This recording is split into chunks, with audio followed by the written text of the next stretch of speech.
Good evening. It's May 25th, 2025. We're in Studio C6, and it's my pleasure and honor, especially on Memorial Weekend, to be speaking with the humble hero from World War II, frontline infantry combat, Mr. John J. Jeckovich.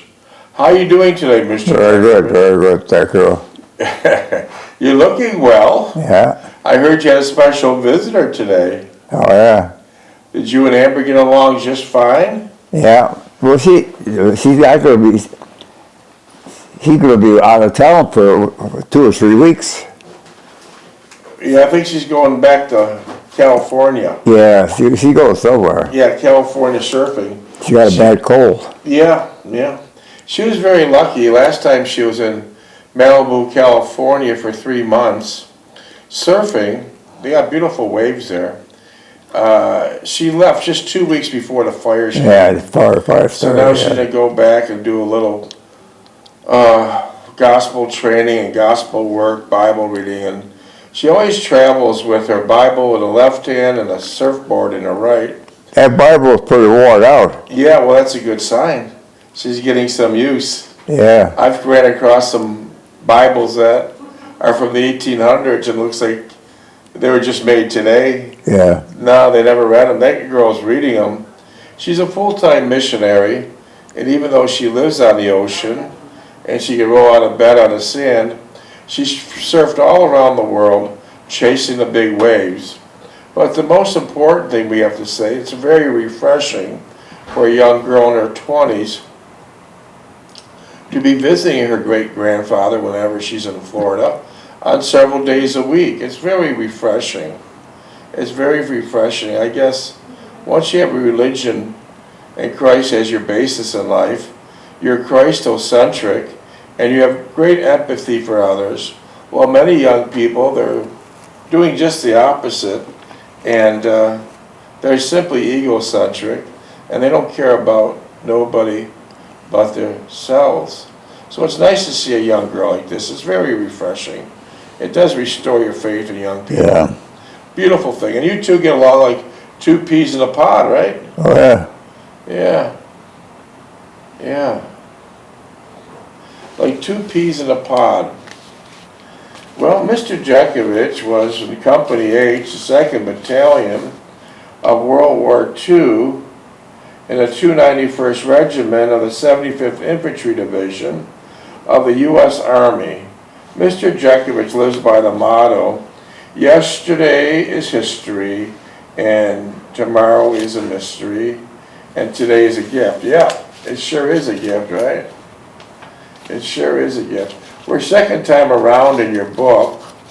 We're on chapter 6, which is titled Home on Furlough and Farewell to Anne.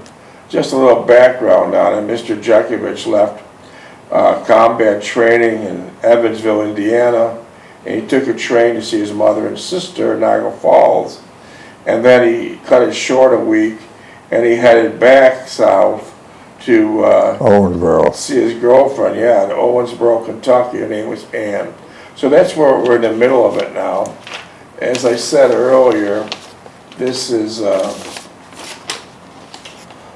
Memorial Day weekend. It's, as everyone knows, it's a federal holiday. And keep in mind, it always comes up on the last Monday of May. It's a time to remember the American military personnel who have died. That's the ones who have perished in service in this country. For World War II veterans like Mr. Jeckovich, it's a solemn occasion to remember those who perished in combat and sacrifices and made to secure our freedom. It's a day of reflection of visiting cemeteries, memorials, and remembering those lives that were lost. And one mind comes to loss. It's Donald Lape. This is Mr. Jeckovich's combat fighting partner in World War II. They're both teenagers. Mr. Jeckovich was street smart, and Donald Lape wasn't. And they were both operating the heavy-duty machine guns. Mr. Jeckovich told Donald Lape, stay low, get low, you gotta stay low. But he didn't listen, right? Yeah, I know. He kept standing up, right? No, he didn't stand up, but he stuck his head up. Well, a Nazi's dirty bomb hit it. A dirty bomb is a filthy thing that has shrapnel, bolts, razor blades, scissors, anything that can do the maximum damage to a young American vet when it explodes. And that bomb exploded, took off Donald Lape's head, and his glasses were hanging off of his ears, one ear. And then Mr. Jeckovich removed the glasses and removed one dog tag to keep the other dog tag left on the chain for identification. And he wrote a beautiful letter to Donald Lape's mother and father. So that's who we're remembering this Memorial Day, Donald Lape. And that same bomb blew up and disabled Mr. Jeckovich. It put shrapnel on his body from the explosion, and to this date, they can't remove all of it. He still has shrapnel on his body. What happens if you go into an airport? Yeah, the buzzer goes off. I got a slip on the shoulder. That you have shrapnel in your mouth. Yeah. The Donald Lape story goes further. He was just a teenager.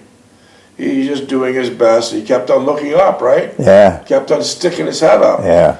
I can't blame him, but Mr. Jeckovich was street smart. Donald Lape wasn't. Mr. Jeckovich survived. He survived, but he got shot in the shoulder by a sniper. Shrapnel, blew up by a dirty bomb, trench foot, frostbite, beat up, stabbed, what else? Lost the hip. Lost the hip. So he left with a lot of damages in World War II, but lucky he left alive, and now he's knocking on the door of 100, and he's still looking pretty damn good. He reads 3 newspapers in the morning, primarily the Wall Street Journal and New York Times. And he doesn't use any glasses. What an accomplishment. No reading glasses. And also he's got enough power in his arm still. When he shakes your hand, he'll knock you to the ground. But the Donald Lape story doesn't end here. We just found out, unfortunately through an obituary, that Donald Lape's brother, which was his younger brother, because he was too young to go into World War II, retired 22. and lived 1 block away from Mr. Jeckovich for 25 years, was not discovered until after his death. And that would have been so nice that Donald Lape's brother and Mr. Jeckovich were only a block away, and they could have beautiful stories and remembrance of Donald Lape, but it simply did not work out like that. It did not work out like that. So by the time Mr. Jeckovich left World War II, he was highly decorated. His decorations were the Bronze Star Medal, the Purple Heart, the Army Good Conduct Medal, the American Campaign Medal, the European, African, Middle Eastern Campaign Medal with 3 Bronze Service Stars, the World War II Victory Medal, the Army of Occupation Medal with Germany clasp, his Combat Infantry Badge Medal, Sharpshooter Badge with carbine pistol and machine gun bars, Marksman Badge with rifle bar, Honorable Service lapel button World War II. So you had a lot of medals when you left. I'm looking at the documents when you first entered World War II, and they tell me you lived at 3063 Orleans Avenue, Niagara Falls. Is that right? Yeah. And they tell me that at that time you weighed 187 pounds. Is that right? How much you weigh now? 151. You have a hell of a lot of catching up to do, Mr. Jeckovich. If you put those 2 uniforms on now, that fit loose. Most people, they wouldn't be able to fit because they're too big. But in your case, it fit loose, which was nice. A couple other notes when you were drafted. It said you're a sheet metal worker. Yeah. I worked with my uncle. What uncle? Uncle Andy. And what was the name of the business? Croydale. Croydale. It also says right here that your mustering out pay. Mustering out pay is like a severance pay. This is the amount of money after fighting in World War II they give you to leave to reestablish your life. Your total mustering out pay, according to this document, was $300. Oh, Yeah, and out of the $300 mustering out pay to get your civilian life started, you were paid at a rate of $100 per month yeah. for 3 months. They Yeah, gave it by circles, yeah. and that's what you were supposed to start your new life with. That's interesting. That's interesting. Wow. When you fought under General Patton, do you remember the postcards he sent with the prayer? Yeah. Mr. General Patton, Mr. Jeckovich, before I talk about the prayer Patton had the minister write, tell us about your contact with Patton. How'd that go? Patton wanted to go to the Pacific right away. Yeah, I know, but when you were trying to get some rest in a barn and your Jeep wasn't, Camouflage, he come in and he said, "What do you guys think? Guys, get the hell out, get back to the next checkpoint." And it's raining out. so you were in a war and it was raining like hell at the time, and Post, your driver of the Jeep, failed to camouflage the Jeep. Patton happened to be in the area, Yeah. and he came right in and gave you guys help. Yeah. Yeah. So the war of the Battle of Balls was getting very, very tough because the weather conditions were very bad. So Patton got together a minister, and he had 250,000 postcards made of the prayer to try to clear up the weather. And Mr. Jeckovich received one of the postcards, and here's what they're distributed to all the guys in the front line. Oh, by the way, how long did you sit out in the fields for? How many months were you out in the fields before you were able to get into shelter? I was out in the field all winter. I never got in the house. How many months? I stayed the whole winter, 6 months. Yeah, you never got in. No. Yeah. 17. So here's the prayer that Patton had written up by the minister, and Mr. Jeckovich, and all the soldiers in Europe received it, mostly. The prayer says, "Almighty and most merciful Father, we humbly beseech thee of thy great goodness to restrain these immoderate rains with which we've had to contend with. Grant us fair weather for battle." Now we're speaking of the Battle of Balls, right? Yeah. "Graciously hearken, lo us as soldiers we call upon thee, that armed with thy power we might advance from victory to victory, and crush the oppression and the wickedness of our enemies, and establish thy justice among men and nations. Amen. General Patton, commanding 3rd U.S. Army, World War II. Now he had that prayer written, and ironically, within 3 days, the skies cleared. Now you got air support. Yeah. Now you got troops coming in. You got paratroopers coming in. You got supplies coming in. And now you basically kicked the Nazis out of Bastogne area and sent them back to Germany. Yeah. They had hundreds of thousands of Nazis, sent them back, 6,000 German tanks, and then shortly thereafter that, of the Battle of Bulge, Hitler committed suicide, and that was pretty much the end of the European theater. But all the soldiers were worried about in European theater that they were going to be sent to the Pacific, because that war was raging on. Yeah. Yeah. One man didn't want to wanted to go to the Pacific. Who, Patton? Yeah, Oh, he's a go-getter. yeah, he wanted to go. But everyone else says, "Man, I hope I don't send me to the Pacific. No. We survived this damn thing. Yeah. We don't want to go to the Yeah, Pacific." yeah. But unfortunately, Patton did not get his wish. He was killed in an automobile accident shortly thereafter. Well, I'm going to try to put a couple pages under our belts of your book, but in order to open up the laptop to get to the book, I'll need 42965. thank you, that's your dog tag number. But before I move on from that, we were talking about Franchot Tone earlier, and when you're a little boy, before you went into the military, you worked for Franchot Tone. Oh, yeah, put some Franchot Tone up. was a huge movie star then. Yeah. Tons of movies. And he lived at 151 Buffalo Avenue where you worked. Yeah. You worked at his house with your father, right? Yeah, put stone walls up, put his first doll solar. And what did you build in the backyard? Dollhouse for Sally, his daughter. Franchot Tone. The last name is Tone. And there's an interesting story about that mansion.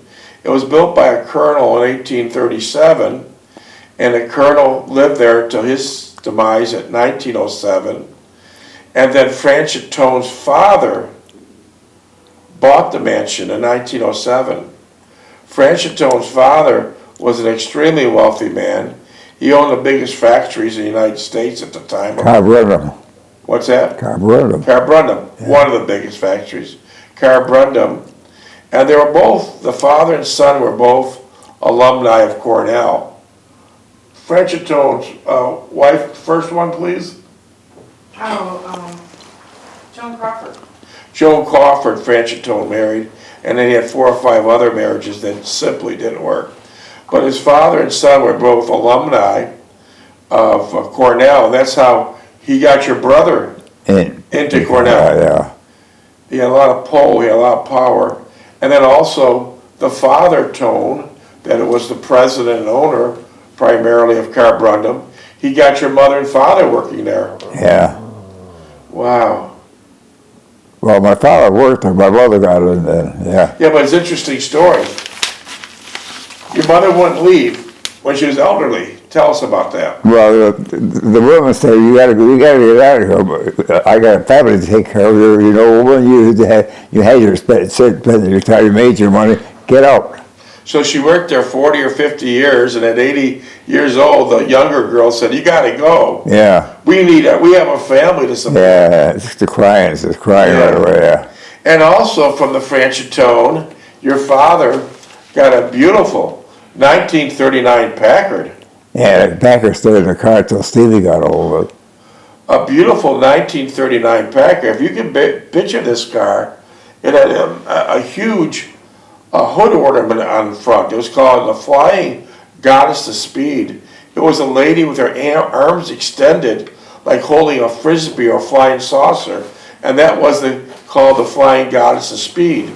Packards were all made in the United States. Yeah. They were solid cars. They went toe to toe with Cadillac. In fact, Packard came up with a straight 8-cylinder cast iron engine, and then later after that, Cadillac followed. Cadillac had the funding, they remained with GM, and Packard ran out of steam. There was no more money to keep it going, and they're gone. But that Packard was about 21 feet long. Yeah. They were monster cars then. But ironically, that was your father's 1939 black Packard. We nicknamed it the Mafia staff car. But your father never had a driver's license. No, never. He didn't want to drive. Your mother never had a driver's Didn't want license. to drive either. So he got the Packard from the Franchot Tone family. So who drove it? No, well, Stevie drove when he got home, but it stayed in the garage for years until Stevie got out of school. So when you went into the military, 11 minutes. it was in the garage, but when you got out of the military, it was gone. Yeah. Where'd it go? So they sold it. They sold it. But didn't you send almost all your military pay back home? Oh yeah. Yeah.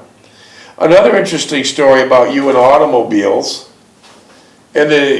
Long after you're out of the military, out of World War II, you bought a bright green 1964 International Travelall. Yeah. If those that don't know, that looks like a big SUV.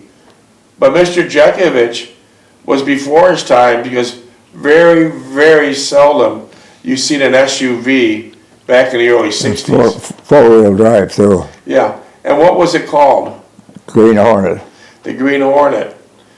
And today, believe it or not, a 64 International Travelall is very sought after to collectors. And so you didn't see many of those, but you had one. Very unusual to have one, an SUV back in the early 60s. And so then also after that, You traded that in and you got something that's on every street corner today, but you're rarely seen.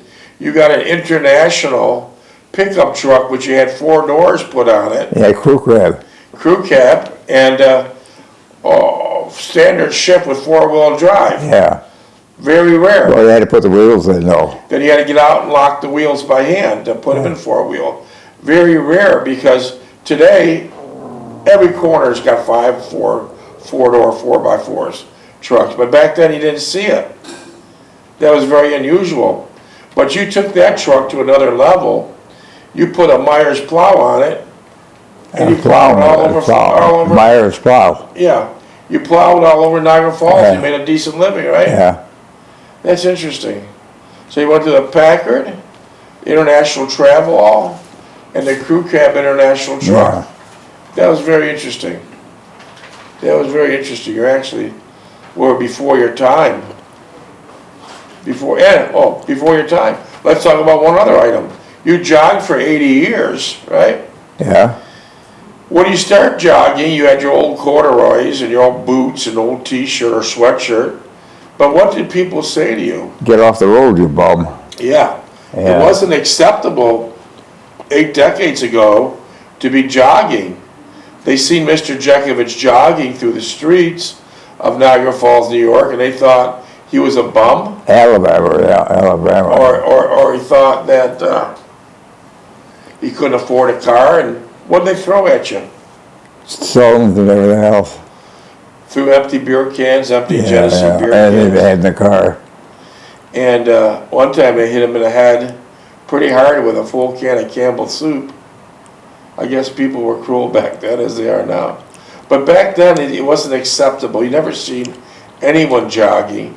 And Mr. Jeckovich jogged for 80 years. And it wasn't for transportation. It was mainly for health. And I guess it served its purpose. What got you started jogging? I read a book on Johnson's. About jogging, right? Yeah. Wow. That's interesting. Now today I'm driving to the studio. I see ladies and men wearing these bright colored neon jogging suits. Yeah. Matching gloves. Yeah. Showing off. Matching hats. Water bottle strapped around them. Yeah. Radio playing in their ears. Very, very expensive and fancy outfits. Did you ever get into that later? No, you had a t-shirt and a pair of pants on. So you never wore that? No. I wonder why people do that. Showing off. Showing off, yeah. Because you just did it to get out there, to work, to jog. Right? Yeah. Wow. 7. Wow. What advice would you give to a young person today that wants to start jogging? Set a goal for it and keep it, maintain it. Don't stop with the goal, stop and go. Go one length So every you're day. saying don't stop and go. Make a goal of a mile Yeah. to start and then keep increase it. Keep it increasing it, yeah. Wow. 80 years of jogging, oh my God. What'd you do during the snowstorms? I went out. What'd you do during the rainstorms? I went out. You never missed. No. So you jogged for 80 years. You never took a prescription or a vitamin. You never drank or smoked. You're 100 years old. And you're looking pretty damn good. Yeah, that's pretty good. That's really pretty good. Wow. Any questions you have for Mr. Jeckovich, you can text him at 407-366-0000. 407-366-0000. Text him any question. His mind is like a library. He did many things over the 100 years of his life. Even if it's a question about marriage, text him and ask him, how many years were you married? 69. Wow. There you go. There you go. 69 years he was married. Wow. Best wife. What's that? Best wife. Best wife, Delphine Stulak. Mr. Jeckovich proposed to his wife, Delphine Stulak, out of the war in Tonawanda, New York, in the Roman Catholic Basilica. She accepted the marriage proposal, and then they walked up to the altar of the Roman Catholic Basilica, and they said a short prayer asking God to give them a long and happy marriage. How'd that prayer work out? 69 years. Prayer was answered. Prayer was answered. So Mr. Jeckovich had many businesses. He worked at Kimberly-Clark for 35 years, read thousands and thousands of books. So if you have any questions, ask him. He can make your life hopefully. Duplex giant wash. He had duplex giant wash, laundromats. See, the book was written in how many pages? 849. 849 pages. That must took you years. No, 6 months. I'm sure you didn't have Google or a computer. No. All on yellow paper. Yellow legal pad, right? Yeah. We get questions every day. Mr. Jeckovich, what store can I buy the book at and how much? Not for sale. The book was never about money. It was never about being for sale. Mr. Jeckovich has plenty of money. He doesn't need anyone's money. He's doing fine in that department. But the book was written solely to give the younger generation a better and easier life. A better and easier life. It covers subjects from A to Z. It's a beautiful book. And Mr. Jeckovich has 500 or 600 podcasts out there now where we read the book completely one time, and now we're on chapter 6 the second time around. You can listen to it for free on Google, and you can hear every aspect of his life in most cases. In most cases.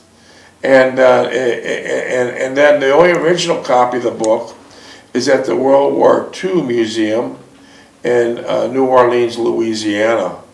Wow. Are you working on another book? Yeah, I got notes on it now. Minutes? What's this going to be about? Probably my life. Okay. How many pages you got under your belt? Minutes? 2.5. How many pages you got under your belt? The books will be what? Yeah. The same thing, 849 pages. Wow. That's amazing. Let's just get back to Franchot Tone for a little bit. I was not even thought of yet, but he was a big actor. He was big time. He made many movies with Clark Gable and all the famous people back then. He had the Lux Theater. Was he a decent man to be working for? Oh, Franchot no, Tone? he had a bad reputation. He was a drunk. He was a drunk? Yeah, bad reputation, yeah. Did he have a hot head? Yeah, he had a temper, yeah. Because I know he got in a fight with one of the other leading actors. Neil, last name. Yeah, his last name was Neil. He was a hothead. And Franchot Tone had his teeth knocked out, his nose broken, and they tried to do plastic surgery on him. But he was even in little TV shows like Bonanza. Yeah. He was in hundreds and hundreds of movies. Yeah. The Twilight Zone. Twilight Zone. Yeah, And he made a lot of big feature movies also. So he was a hothead. yeah, He was always drinking. yeah. Unfortunately, what I read about him, he was a chain smoker. He'd light up one right after the other, Yeah. light off of another cigarette, and at the age of 63, he left this earth of lung cancer, died of lung cancer. But you got along well with him when you and your dad worked for him, right? Yeah. You had no problems there, right? No, no. And how big was this dollhouse you made for his daughter? Well, she could stand up on it. It wasn't 2 stories, 1 story, but it was a big kid, two rooms. It was nice. And nice outside. What color did you paint it? Huh? Was it painted? Painted? Yeah. Oh, yeah, it was a regular house. Wow. Minutes. All white, painted white. Nice. And this house was right on the rapids, right on the water that drops down to Niagara Falls. Yeah. You heard that beautiful sound and the mist from the falls. In the backyard, the location was unbelievable. Yeah, I furnished that dollhouse too. Oh, did Furniture you? and everything, yeah. It was big enough to do, yeah. Did you make the furniture or did you just buy the furniture? I made some of it, but mostly bought the bed, kitchen, and that. It was it looked like a 3-bedroom house. Wow. No kidding. Nice. Wow. That must have been I don't know what happened to it. Mm-hmm. 10 seconds. Someone picked it up and moved it. Yeah. Maybe. That must have been cool. No pictures of it though, huh? I don't know.